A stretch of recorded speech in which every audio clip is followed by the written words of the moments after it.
Now, don't get me wrong, the explosion of alternative media has been a wonderful thing.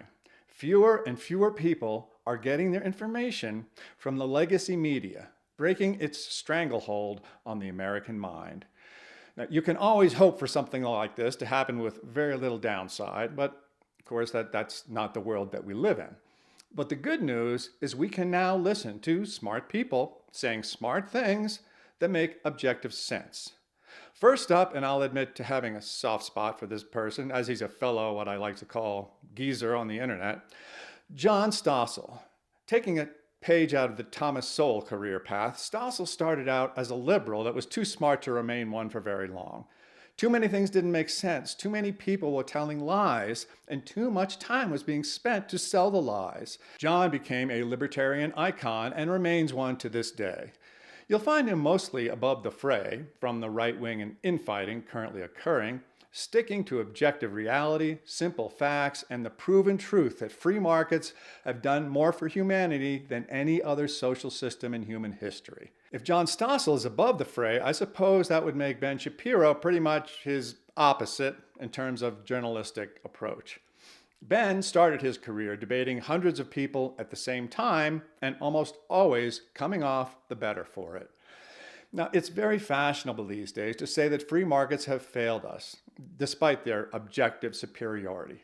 Ben is not having it, none of it. He's a staunch advocate of free markets and has refused to back down from that position, despite enormous pressure from those among his audience who've made a dramatic turn toward the extreme right.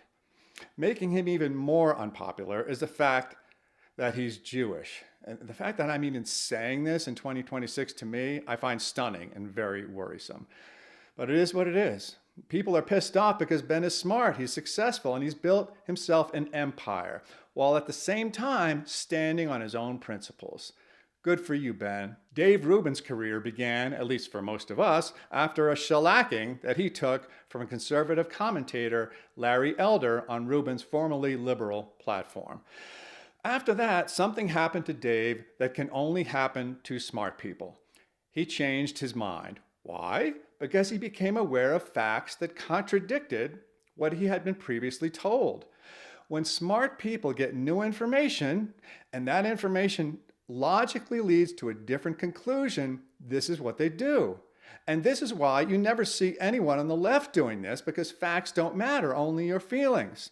Newsflash, folks, quoting Ben Shapiro, facts don't care about your feelings.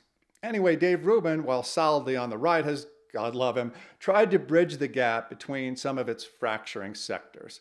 It's a little sad to see even Dave Rubin give up on some of these people, but when Dave gives up on somebody, you can be darn sure it's somebody who should be given up on. Now, if not for self-imposed brevity, this list could be much, much longer.